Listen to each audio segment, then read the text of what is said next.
Hi everybody, welcome back to the Drunken Bull Ranch. I'm Reed. So I'm going out to feed animals, so I figured I'd do a little video real quick. Well, my thought process died right there. Anyway, I'm going to feed the calves right now, so just a second. Okay, so I've named these guys Larry, Curly, and Moe. They're the Three Stooges. So, anyway, let me show you. Okay, so they're eating grain. This is actually chicken feed or hog mash. Works just the same for the cows. So, I just dump it right in here. I mean, it's got the same ingredients. And they're eating that. But they're all still on the bottle. They're all still drinking bottles. So I should have brought my tripod. Let me go get that. Okay, that's better. Now I have the tripod. So hopefully you can see what's going on.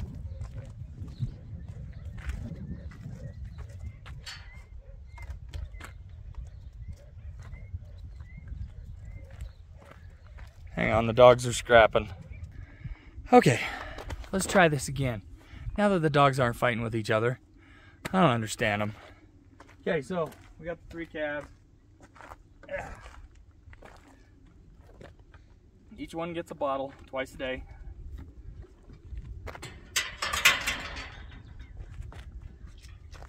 I highly recommend these little wire guys. Makes it a whole lot easier.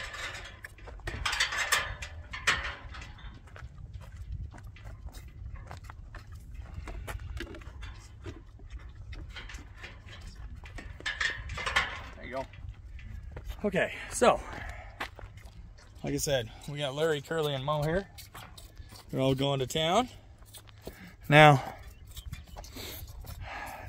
I read somewhere. What's wrong with you? All right, switch.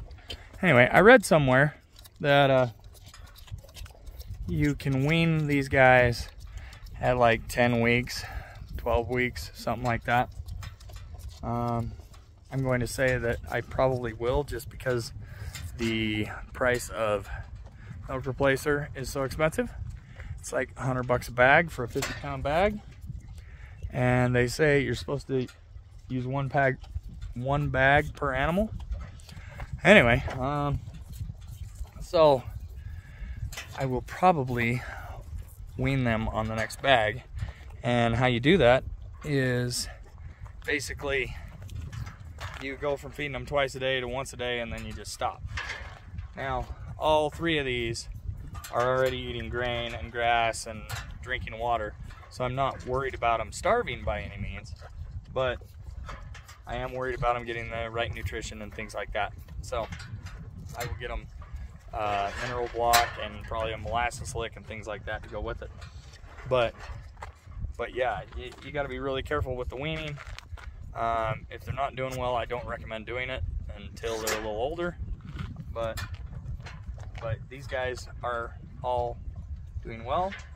I mean, they look a little skinny to me, but they're doing well. They're eating well, so I'm not worried about it. Anyway, we'll continue on in just a minute after these guys are done.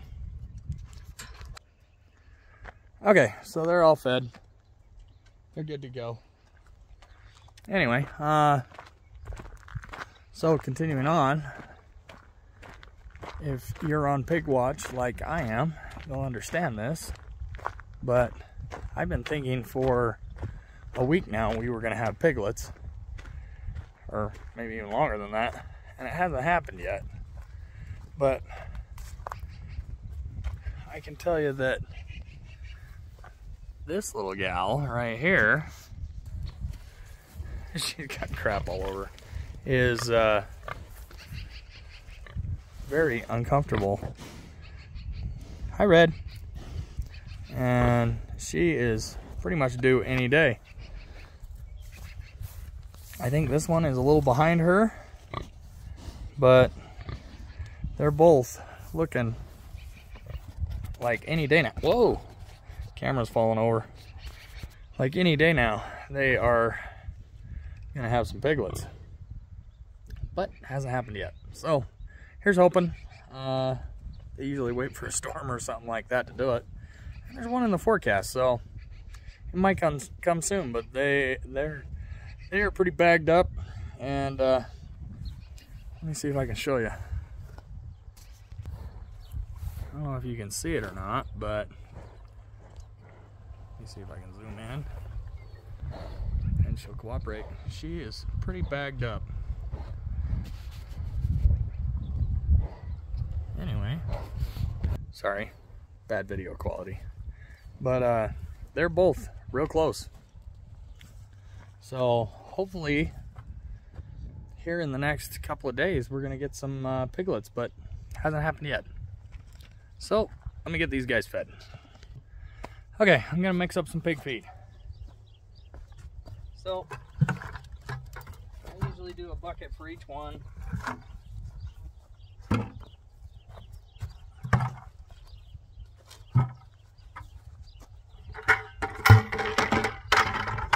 Jeez.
Okay, so what you saw me do there was I put a can of pears in each one.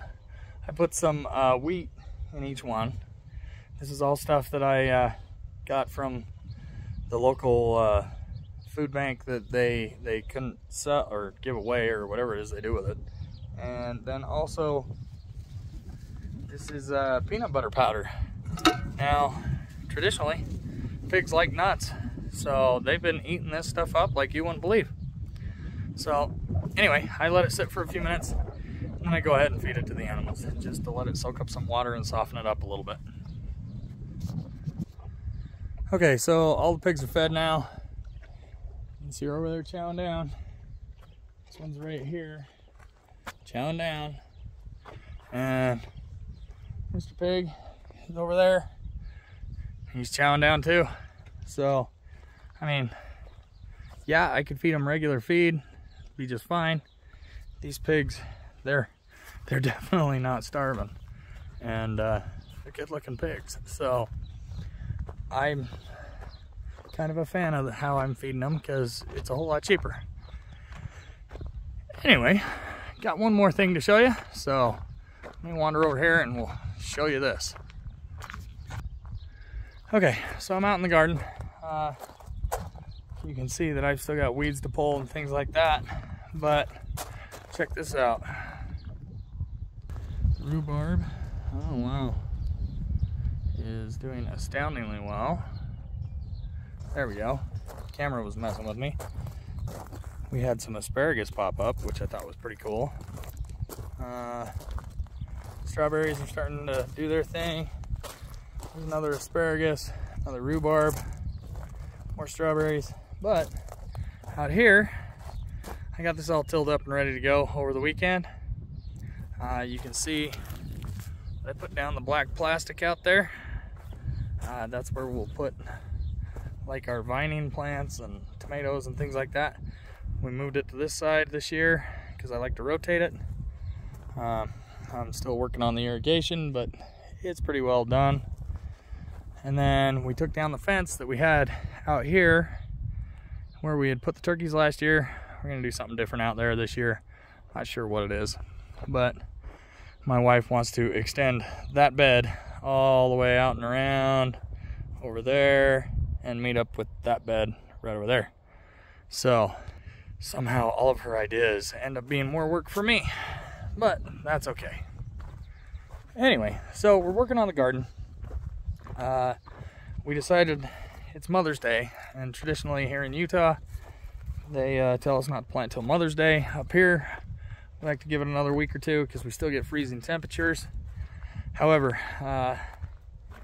like seeds for like peas and beans and corn, stuff like that, I will probably try and get that in the ground this week.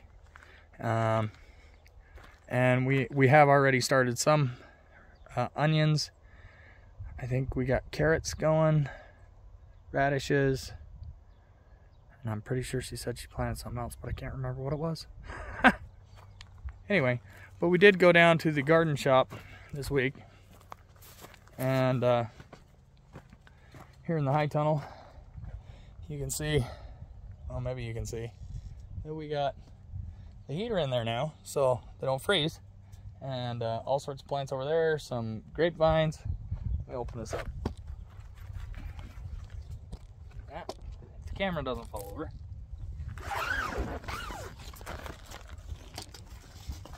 Ugh. Okay, so I've got the little heater.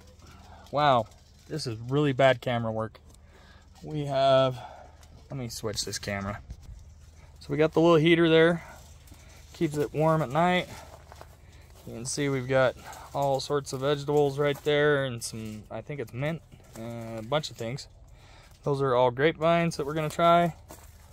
Now my wife, she tried replanting some of these, and some of them are popping up. These are the ones that froze. So, yeah, it's coming along. But, like I said, it's gonna be a little while before I get those in the ground. So, they're gonna reside in the high tunnel until I get that done. Now, when it gets dark, or when it starts to cool off, I'll close up the high tunnel, turn the heater back on, and they'll be good for the night. But I found not having the heater in there was a really bad thing. So that's about it for this video. I got a whole lot more stuff to do. I still gotta finish a brooder and some chicken tractors and whatnot, because we have chicks coming soon. So till next time, have a wonderful day, support your local farmers, and we'll talk at you later. Bye.